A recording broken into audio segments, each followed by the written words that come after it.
श्री गुरुवे नमः। ओम विष्णुपादाय कृष्णपृष्ठाय भूतले श्रीमते भक्तिवेदांत स्वामी निधि नामिने नमस्ते सरस्वते देवे गौरवाणी प्रचारिणे निर्विशेष शून्यवादी पाश्चात्य देश तारिणे। जय श्री कृष्ण चैतन्य प्रभु नित्यानंद श्री अद्वैत गदाधर श्रीवासादि गौर भक्त वृंदा। Hare Krishna Krishna Krishna Hare Hare, Hare Ram Ram Ram Hare Hare. Hare Krishna. Welcome devotees, thank you so much for joining. तो आज भी बहुत महत्वपूर्ण चर्चाएं हैं, श्लोक नंबर 21 से लेके 26 तक। तो आप सबसे रिक्वेस्ट यही करेंगे कि साथ ही साथ आप लोग रीड जरूर करिए। हरे कृष्ण। यस माता जी, स्टार्ट कर। यस प्रभु। हरे कृष्णा, दंडवत प्रणाम सभी को। निराशीर्यत चित्तात्मा त्यक्त सर्व परिग्रह शारीरम केवलम कर्म कुर्वन्नाप्नोति किल्बिषम।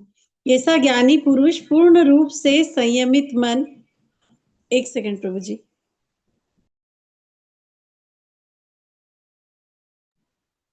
ऐसा ज्ञानी पुरुष पूर्ण रूप से संयमित मन तथा बुद्धि से कार्य करता है, अपनी संपत्ति के सारे स्वामित्व को त्याग देता है और केवल शरीर निर्वाह के लिए कर्म करता है। इस तरह कार्य करता हुआ वह पाप रूपी फलों से प्रभावित नहीं होता। तात्पर्य: कृष्ण भावना भावित व्यक्ति कर्म करते समय कभी भी शुभ या अशुभ फल की आशा नहीं रखता। उसके मन तथा बुद्धि पूर्णतया वश में होते हैं। वह जानता है कि वह परमेश्वर का भिन्न अंश है, अतः अंश रूप में उसके द्वारा संपन्न कोई भी कर्म उसका न होकर उसके माध्यम से परमेश्वर द्वारा संपन्न हुआ होता है। जब हाथ हिलता है तो यह स्वेच्छा से नहीं हिलता, अपितु सारे शरीर की चेष्टा से हिलता है। कृष्ण भावना भावित व्यक्ति भगवत इच्छा का अनुगामी होता है, क्योंकि उसकी निजी इंद्रिय तृप्ति की कोई कामना नहीं होती। वह यंत्र के एक पुर्जे की भांति हिलता डोलता है।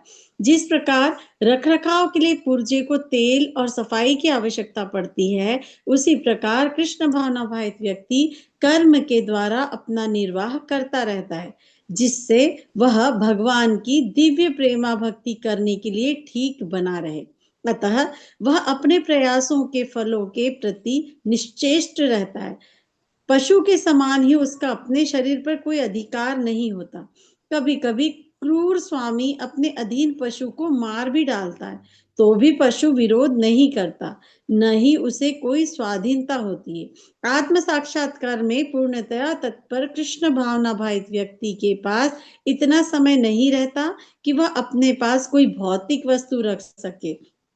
अपने जीवन निर्वाह के लिए उसे अनुचित साधनों के द्वारा धन संग्रह करने की आवश्यकता नहीं रहती, अतः वह ऐसे भौतिक पापों से कलमशग्रस्त नहीं होता। वह अपने समस्त कर्म फलों से मुक्त रहता है। यद्रच्छालाभ संतुष्टो द्वंद्वातीतो विमत्सरः समः सिद्धाव सिद्धौ च कृत्वापि न निबध्यते।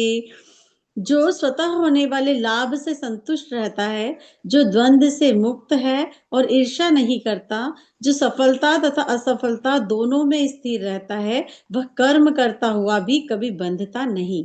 तात्पर्य: कृष्ण भावना भावित व्यक्ति अपने शरीर निर्वाह के लिए भी अधिक प्रयास नहीं करता। वह अपने आप होने वाले लाभों से संतुष्ट रहता है। वह न तो मांगता है न उधार लेता है, किंतु यथा सामर्थ्य वह सच्चाई से कर्म करता है और अपने श्रम से जो प्राप्त होता है उसी से संतुष्ट रहता है। अतः वह अपनी जीविका के विषय में स्वतंत्र रहता है। वह अन्य किसी की सेवा करके कृष्ण भावनामृत संबंधी अपनी सेवा में व्यवधान नहीं आने देता, किंतु भगवान की सेवा के लिए वह संसार की द्वैतता से विचलित हुए बिना कोई भी कर्म कर सकता है। संसार की यह द्वैतता गर्मी सर्दी अथवा सुख दुख रूप में अनुभव की जाती है। कृष्ण भावना भावित व्यक्ति द्वैतता से परे रहता है, क्योंकि कृष्ण को प्रसन्न करने के लिए कोई भी कर्म करने में झिझकता नहीं है। अतः वह सफलता तथा असफलता दोनों में ही समभाव रहता है। ये लक्षण तभी दिखते हैं जब कोई दिव्य ज्ञान में पूर्णतः स्थित हो। गतसंगस्य मुक्तस्य ज्ञानावस्थितचेतसः अज्ञायाचरतः कर्म समग्रं प्रविलीयते। जो पुरुष प्रकृति के गुणों के प्रति अनासक्त है और जो दिव्य ज्ञान में पूर्णतः स्थित है, उसके सारे कर्म ब्रह्म में लीन हो जाते हैं। तात्पर्य, पूर्ण रूपेण कृष्ण भावना भावित होने पर मनुष्य समस्त द्वंद्वों से मुक्त हो जाता है और इस तरह भौतिक गुणों के कलमश से भी मुक्त हो जाता है। वह इसीलिए मुक्त हो जाता है क्योंकि वह कृष्ण के साथ अपने संबंध की स्वाभाविक स्थिति को जानता है। फलस्वरूप उसका चित्त कृष्ण भावनामृत से विचलित नहीं होता। अतएव वह जो कुछ भी करता है वह आदि विष्णु कृष्ण के लिए होता है।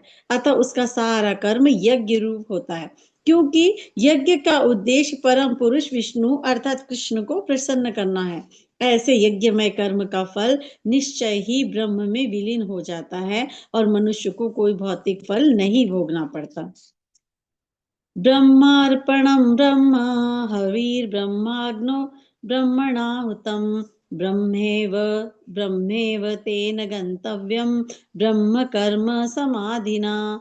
जो व्यक्ति कृष्ण भावनामृत में पूर्णतया लीन रहता है उसे अपने आध्यात्मिक कर्मों के योगदान के कारण अवश्य ही भगवत धाम की प्राप्ति होती है, क्योंकि उसमें हवन आध्यात्मिक होता है और हवि भी आध्यात्मिक होती है। तात्पर्य, यहाँ इसका वर्णन किया गया है कि किस प्रकार कृष्ण भावनाभावित कर्म करते हुए अंततोगत्वा आध्यात्मिक लक्ष्य प्राप्त होता है। कृष्ण भावनामृत विषयक विविध कर्म होते हैं जिनका वर्णन अगले श्लोकों में किया गया है, किंतु इस श्लोक में तो केवल कृष्ण भावनामृत का सिद्धांत वर्णित है। भौतिक कलमश से ग्रस्त बद्ध जीव को भौतिक वातावरण में ही कार्य करना पड़ता है, किंतु फिर भी उसे ऐसे वातावरण से निकलना ही होगा। जिस विधि से वह ऐसे वातावरण से बाहर निकल सकता है वह कृष्ण भावनामृत है। उदाहरण के लिए, यदि कोई रोगी दूध की बनी वस्तुओं से अधिक खाने से पेट की गड़बड़ी से ग्रस्त हो जाता है तो उसे दही दिया जाता है, जो दूध ही से बनी अन्य वस्तु है। भौतिकता में ग्रस्त बद्ध जीव का उपचार कृष्ण भावनामृत के द्वारा ही किया जा सकता है, जो यहाँ गीता में दिया हुआ है। यह विधि यज्ञ या विष्णु या कृष्ण को प्रसन्न करने के लिए किए गए कार्य कहलाती है। भौतिक जगत के जितने ही अधिक कार्य कृष्ण भावनामृत में या केवल विष्णु के लिए किए जाते हैं, पूर्ण तल्लीनता से वातावरण उतना ही अधिक आध्यात्मिक बनता रहता है। ब्रह्म शब्द का अर्थ है आध्यात्मिक।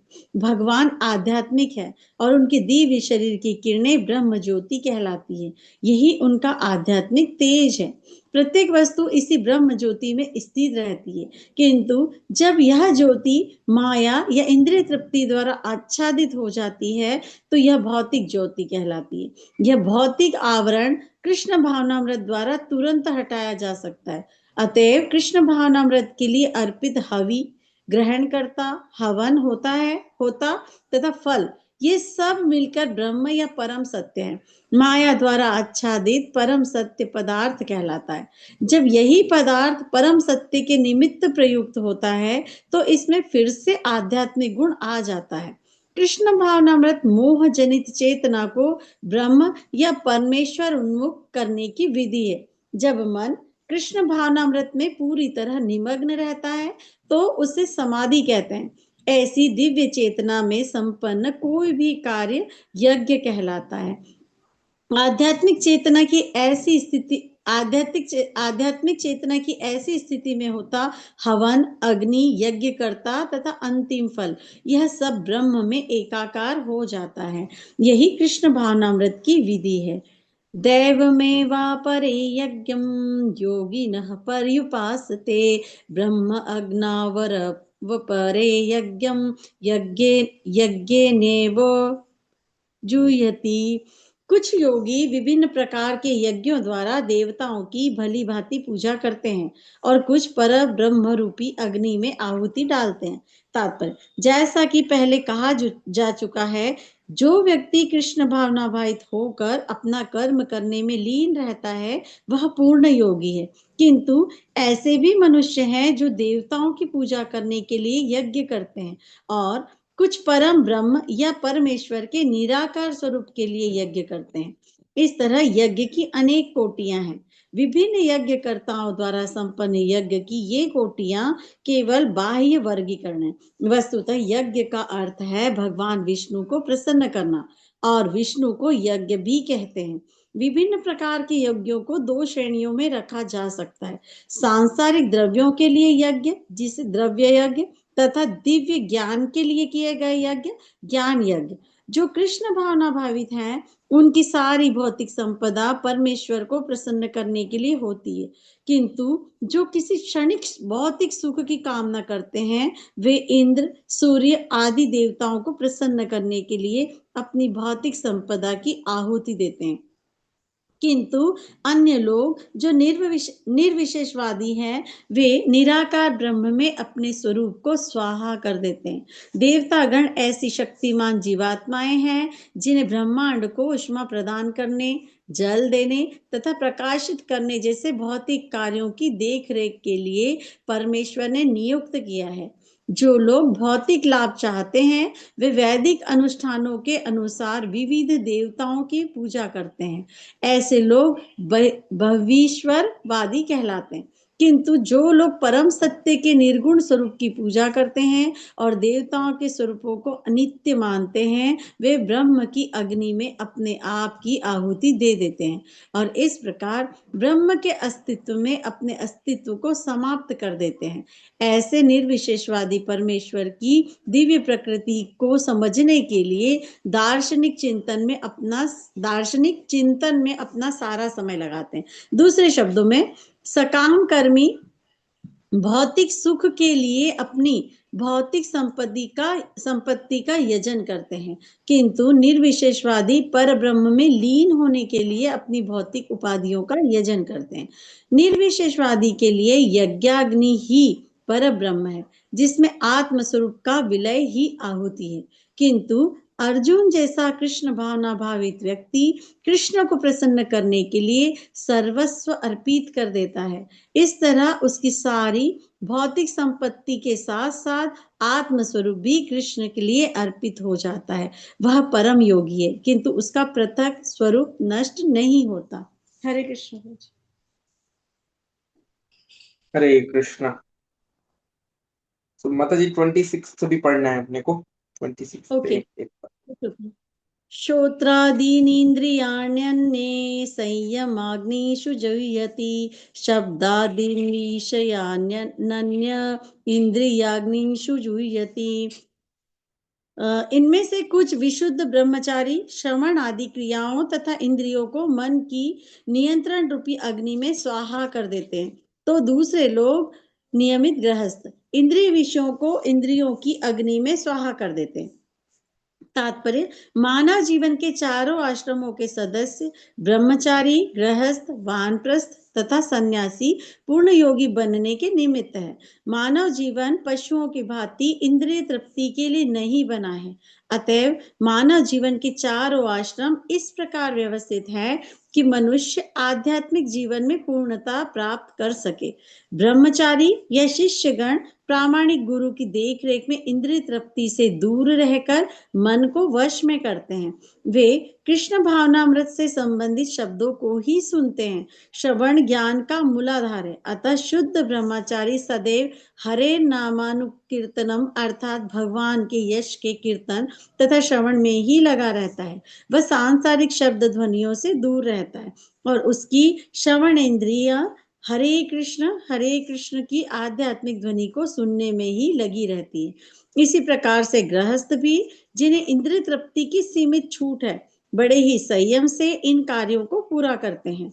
यौन जीवन, मादक द्रव्य सेवन और मांसाहार मानव समाज की सामान्य प्रवृत्तियां हैं, किंतु संयमित गृहस्थ कभी भी यौन जीवन तथा अन्य इंद्रिय तृप्ति के कार्यों में अनियंत्रित रूप से प्रवृत्त नहीं होता। इसी उद्देश्य से प्रत्येक सभ्य मानव समाज में धर्म विवाह का प्रचलन है। यह संयमित अनासक्त यौन जीवन भी एक प्रकार का यज्ञ है, क्योंकि संयमित गृहस्थ उच्चतर दिव्य जीवन के लिए अपनी इंद्रिय तृप्ति को की प्रवृत्ति की आहुति कर देता है। हरे कृष्ण प्रभु। Hare Krishna. Thank you so much माता जी, बहुत अच्छे से पढ़ा आपने। और आशा करता हूँ आप लोग सब साथ में सुन रहे होंगे। बहुत सारी महत्वपूर्ण चर्चाएं जो है श्रील प्रभुपाद ने इसमें की। भगवान जैसे जैसे अर्जुन को आगे आगे बढ़ा रहे हैं, वैसे ही साथ में हमें क्या देखने को मिल रहा है कि कैसे कृष्ण को या आध्यात्मिक जीवन को प्रायोरिटी बना के रखना है। पहले शुरुआत तो इस बात से हुई कि कृष्ण भावनामृत जीवन का एक हिस्सा होना चाहिए। फिर धीरे धीरे बात ये हुई कि कृष्ण भावनामृत जीवन का एक मुख्य हिस्सा होना चाहिए। और फिर धीरे धीरे बात किसी और चल रही है कि कृष्ण भावनामृत ही जीवन होना चाहिए। तो प्रैक्टिकली संभव कैसे है ये सारी चीजें, तो यहाँ उस हायर स्टेज के विषय में चर्चा हो रही है कि ओनरशिप मेंटेलिटी जो व्यक्ति है, जो कृष्ण भावना भावित है, वो खुद अपने आप को मालिक समझना और भोक्ता समझने की जो प्रवृत्ति है उसको धीरे धीरे छोड़ता है। और शरीर निर्वाह के लिए या बेसिक मेंटेनेंस के लिए जो रिक्वायर्ड है उतना ही भौतिक स्तर में इंडल्ज होता है। एक होता है ओवर एम्बिशियस होना कि ये पूरी दुनिया मेरे कदमों में होनी चाहिए, और यही सारे एडवर्टाइजमेंट इंडस्ट्री में दिखाया भी जाता है। ऐड करेंगे कि मुंह में रजनीगंधा और कदमों में दुनिया। अरे भैया, रजनीगंधा खा के कैंसर के अस्पताल पहुंचोगे, कदमों में दुनिया नहीं आएगी, डॉक्टर के कदमों में तुमको गिरना पड़ेगा। तो ये इस संसार में भौतिक दुनिया में क्या सारी चीजें उल्टी ही सिखाई जाती। तो व्यक्ति के अंदर प्रवृत्ति और क्या आती है कि हाँ मैं ही भोगता हूँ, अहम भोक्ता अहम ही भोग। तो मैं ही पूरा भोगता हूँ, मैं ही भोगी हूँ। ये जो इच्छा है उसके अंदर और प्रबल होती चली जाती। और ये इच्छा हमें किस किस और लेके जाती है, भगवान से और दूर ही करेगी। हमें भगवान का अगर दास बनना है तो भगवान को स्वामी स्वीकार करना पड़ेगा।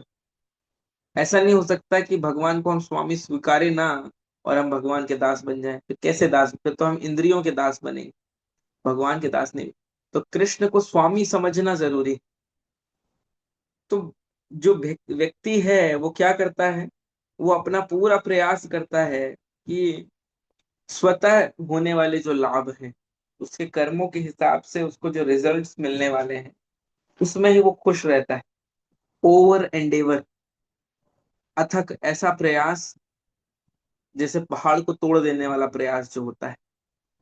लोग बहुत सी बार आजकल सिखाते हैं कि हाँ अगर ये हमारे किस्मत में है भी नहीं तो बहुत बड़ा बड़ा सा अपने कमरे में लिख के रख लो, और सुबह उठो तो उसको 10 बार देखो और बोलो कि हाँ मैं प्रधानमंत्री बनूंगा, मैं प्रधानमंत्री बनूंगा, मैं प्रधानमंत्री बनूंगा, और एक दिन तुम प्रधानमंत्री बनोगे।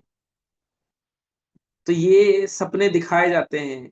और टेस्टिमनी जो है, सक्सेस का जो ऐसे लिखाया जाएगा या कुछ लिखाया जाएगा नोट, वो उसी एक व्यक्ति से लिखाया जाएगा जो उन हजारों में से कोई एक व्यक्ति, लाखों में से एक जो बन गया। ये देखिए, आपने लिखा था अपने कमरे में इसलिए हो गया। उनकी कोई चर्चा नहीं करता जो और 10,000 लोगों ने यही सपना देखा होगा और उनका पूरा नहीं हुआ। तो इस संसार में एडवर्टाइजमेंट जो है वो इतना ज्यादा चलता है, इतना ज्यादा चलता है कि सावधान रहना जरूरी है। और जो चीजें बिकती नहीं है उसी का एडवर्टाइजमेंट करना पड़ता है। जो ऑलरेडी बिक रही हैं उनको एडवर्टाइजमेंट की जरूरत नहीं है, वो अपने आप आउट ऑफ स्टॉक रहती। तो जो बिकता नहीं है उसके लिए ब्रांड प्रमोशन बहुत ज्यादा करना पड़ता है। सो इसलिए सावधान रहना चाहिए, कॉशियस रहना चाहिए। एक नीचे स्टार लगा के टर्म्स एंड कंडीशन अप्लाइड लिखा रहता है, उससे हमें बचना चाहिए। तो आगे का जो श्लोक था 22वां, उसमें क्या बताया जाता है कि वो व्यक्ति जो है स्वतः जो चीजों से लाभ प्राप्त हो रहा है। और डुअलिटी जो है, डुअलिटी शब्द का मतलब क्या होता है? डुअलिटी का मतलब है द्वंद्वों में फंसा नहीं रहता, लाभ हानि, मान अपमान, सुख दुख, इन चीजों में फंसा नहीं रहता। और साथ में क्या होता है उसके, एनवी नहीं होती। एनवी का मतलब द्वेष जो है उस व्यक्ति के अंदर नहीं रहे। अब क्योंकि द्वेष नहीं है तो वो दूसरों से कंपैरिजन ही नहीं करता। फेसबुक में, इंस्टाग्राम में कोई क्या डाल रहा है तस्वीर, अपने कहीं भी घूमने की डाले, वो जहाँ खुद घूम पा रहा है उसी में खुश है, वो भगवान के चरणों में खुश। कंपैरिजन की उसके अंदर वो नहीं आएगी। और इसी के चलते वो फेल हो रहा है या सक्सेस हो रहा है, उससे वो अनअफेक्टेड रहता है। अब ये बात समझना बहुत इंपॉर्टेंट है कि फेलियर और सक्सेस में संभव रख रहा है, इसका मतलब ये नहीं कि वो अपना कार्य जो है वो अच्छे से नहीं कर रहा। अपना एंडेवर जो है वो अपना 100% बिल्कुल दे रहा है, लेकिन फिर फेलियर और सक्सेस जो भी आ रही है वो एक्सेप्ट कर रहा है। ऐसे लोग कर्म के बंधन में नहीं फंसते, ये बताया जा रहा है। तो इससे सबसे बड़ी सीख क्या है कि we should not suffer our pains more than they deserve, and we should not enjoy our pleasures more than they deserve। Hindi में अगर मैं बोलूं कि जो कष्ट और पीड़ा हमारे जीवन में आती हैं उसे उतना ही अपने ऊपर हावी देने हैं जितनी बड़ी वो है। कभी कभी छोटी सी समस्याएं हैं और उसे हम लेके और बैठ जाते हैं और जीवन में आगे ही नहीं बढ़ पाते। हर समय बस उसी बात पे कि ये कैसे हो गया, ये कैसे हो गया, हाय हाय हाय हाय, इसी में जीवन निकल जाता है। तो जो कष्ट इतने बड़े नहीं हैं उनको उतना बड़ा ना बनाएं, और जो सक्सेस या सुख इतने बड़े नहीं उनको भी उतना बड़ा नहीं बनाया जाए। अदरवाइज होता क्या है, उस एंजॉयमेंट में हम इतना भूल जाते हैं, इतने नशे में हो जाते हैं कि आगे फिर उसका जो रिजल्ट है वो एंजॉय करने के लायक ही नहीं बचते। बहुत सी बार स्टूडेंट्स पास हो जाते हैं कोई बहुत बड़े एग्जाम में और इसमें पूरे रात दारू पी के और तेज गाड़ियां चलाते हैं और पार्टी करते हैं, एंजॉय करते हैं कि यस फाइनली हमारा ये आईएएस का एग्जाम निकल गया। और गाड़ी भिड़ के एक्सीडेंट होता है और गाड़ी पलट जाती। उसी दिन आईएएस बने और उसी दिन आईएएस बन के रिटायर भी हो गए। तो जो एंजॉयमेंट है उसको अगर उस जितना वो है उससे ज्यादा अगर हम एंजॉय करने का प्रयास करते हैं तो भी हमारे लिए दुखमय हो जाता है। हम एक्चुअल में उसको एंजॉय कर पाए क्या, नहीं कर पाए। तो इसलिए जब कोई पीड़ा है, जितना बड़ा वो हो उतना ही उसको सहना, उसको और बड़ा करके परेशान रहने नहीं है, जीवन को आगे बढ़ाना है। और कुछ सुख भी आए तो एंजॉय करने के लिए मना नहीं किया जा रहा है, लेकिन उसको इतना बड़ा नहीं कर देना है कि हाँ बस पार्टी ही चलती रह रही है, रुकी ही नहीं रही। एक दिन, 2 दिन, 10 दिन, 15 दिन वही चलते नहीं, हमें आगे एक्शंस पे ध्यान देना है। फिर आगे जो चर्चा आ रही है उसमें ये है कि देखिए भौतिक संसार की जो समस्याएं हैं इनका भौतिक सॉल्यूशन नहीं होगा। आप कोई भी समस्याएं ले लीजिए, भौतिक समस्या लोगों ने अपने आप को बहुत एडवांस बताने का प्रयास किया, और घोड़े गाड़ी और बैल गाड़ियां जो थी उनको हटा के क्या लेके आ गए, फास्ट मोटर कार, एकदम स्पीड में चलेगी। अब उसके चलते आगे और क्या समस्याएं आ रही हैं, एयर पोल्यूशन हो रहा है, फ्यूल खत्म हो रहा है, फ्यूल के प्राइसेस बढ़ रहे हैं, और इतने सारे एक्सीडेंट हो रहे हैं। लाखों लोग हर साल रोड एक्सीडेंट में मरते हैं। आपने कभी सुना है कोई भी कथा में, रामायण महाभारत में, दो बैलगाड़ियां आपस में टकराई और 4 लोगों की मौत हो गई? कभी नहीं सुना हम। दो घोड़े ऐसे टकराए कि मर गए। जितनी स्पीड आवश्यक थी वो प्रदान की गई थी, और उसमें जीवन सुखमय चल रहा था लोगों। ये जितना ज्यादा एडवांसमेंट है कि हाँ भाई संदेश है यहाँ से वहां इतने जल्दी पहुंच जाते हैं, वो हो जाते हैं सारी चीजें, वो जितना हमें लाभ नहीं दे रहे हैं उससे ज्यादा नुकसान कर रहे हैं।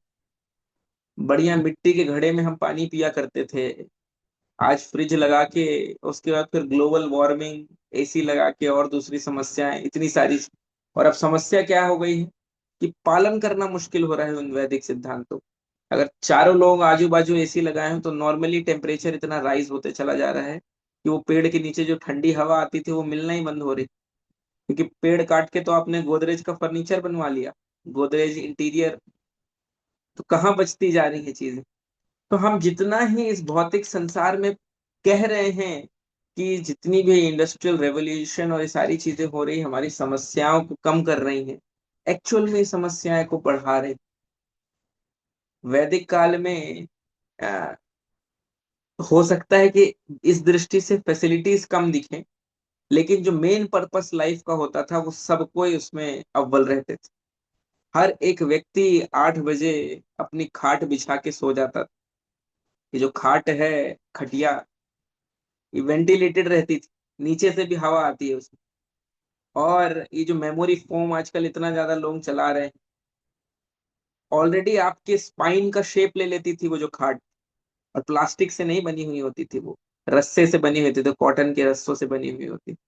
तो वो आपके बॉडी को किस हिसाब से हेल्प कर रही होती थी हमें पता नहीं। चीजें बहुत छोटी छोटी चीजें थी जो ऑलरेडी सब कुछ सही चल रही थी, लेकिन वो धीरे धीरे धीरे आधुनिकता हमें ये दिखाते हुए कि हाँ आपके प्रॉब्लम सॉल्व करने वाली, वो प्रॉब्लम्स और बढ़ा दी।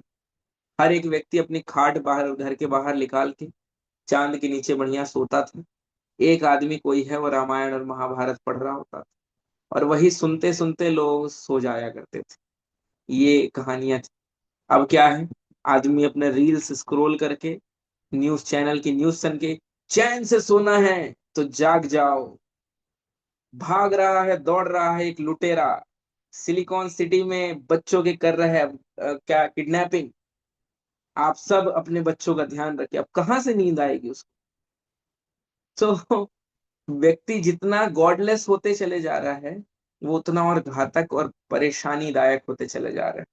तो लास्ट 2 पॉइंट्स जो हमें डिस्कस करना है कि एक तो स्तर ये है कि जो हमारा है वो हम भगवान को दें, और आगे का स्टेज है कि हम खुद को ही भगवान को दें। जो मेरा है वो दें, और बाद में जो मैं हूं, वो खुद ही हम दे दें। तो यहाँ 2 अवस्थाओं के विषय में चर्चा की, ब्रह्मचर्य के विषय में चर्चा की कि जो लोग ब्रह्मचर्य जीवन जीते वो क्या करते हैं, श्रवण के माध्यम से दूसरों के जो एक्सपीरियंस हुए हैं, श्रवण के माध्यम से शास्त्रों में जो दिए गए हैं, अपने आप को भगवान की सेवा में लगाते हैं। और दूसरा ऑप्शन क्या दिया गया है, गृहस्थ आश्रम का दिया गया है, एक्सपीरियंस का, कि आप एक्सपीरियंस लीजिए, आप समझिए कि हाँ इस संसार में कितनी डिफिकल्टी है, और उसके बाद एक्सेप्ट करिए। फिर वानप्रस्थ का स्टेज आता है। तो हमें प्रयास करना है ये दोनों विधि, इनमें से कोई एक विधि जो है, जिसमें से अधिकांश लोग ऑलरेडी दूसरे विधि में है, गृहस्थ आश्रम में। तो अभी जो एक्सपीरियंसेस हमें इस संसार के मिल रहे हैं, उनको जब हम शास्त्रों के साथ चीजों को पढ़ते हैं और कंपेयर करते हैं, जैसे कुछ कुछ उदाहरण हमने भी दिए कि कैसे एडवांसमेंट जो है व्यक्तियों को और पीछे लेता चला जा रहा है। ये आधुनिक आविष्कार और चीजें जो हैं, वो और हमको अभी एआई बाबा जो आ गए हैं, वो और लोगों को कितना पीछे लेके चले जा रहे हैं पता नहीं। फ्यूचर में हमारी लाइफ किस हिसाब से कंट्रोल होने वाली है, ये हम जान नहीं रहे, समझ नहीं रहे। तो अब कोई बोल सकता है कि प्रभु जी हम भी तो देखिए टेक्नोलॉजी का इस्तेमाल कर रहे हैं, जूम नहीं होता तो हम घर में अभी झूम रहे होते और सो गए होते। तो टेक्नोलॉजी हेल्प तो कर रही। तो डेफिनेटली प्रभुपाद जी कहते थे कि भाई जब चोर एक्सपर्ट हो जाए, उसको पकड़ने के लिए पुलिस को भी आधुनिक यंत्रों का इस्तेमाल करना पड़ता है। वरना बैलगाड़ी से अगर किसी चोर को पकड़े जो भाई फास्ट कार से जा रहा है तो नहीं पकड़ सकते, उसके लिए पीछे फास्ट कार से ही दौड़ना पड़ेगा। तो इसीलिए हमारा जीवन जैसा हो गया है हम सबका, कि समय ही नहीं है हमारे पास ना गीता और भागवत चर्चा करने। तो इन यंत्रों को यूज करके क्या किया जा रहा है कि जो थोड़ा सा समय है माया से चुरा के कृष्ण की सेवा में लगाया जा रहा है। तो ध्यान रखना है कि जो मेरा है वो भगवान की सेवा में लगाना है, और धीरे धीरे करके खुद को भगवान की सेवा में लगा देना है। ये हमारा प्रयास होना चाहिए। जगत गुरु शिल प्रभुपाद की जय। श्रीमद् भगवत गीता की जय। आप सभी भक्तों की जय। आप में से किन्हीं का प्रश्न होगा तो आप लोग प्लीज डालिएगा ग्रुप में। Thank you so much devotees. Hare Krishna.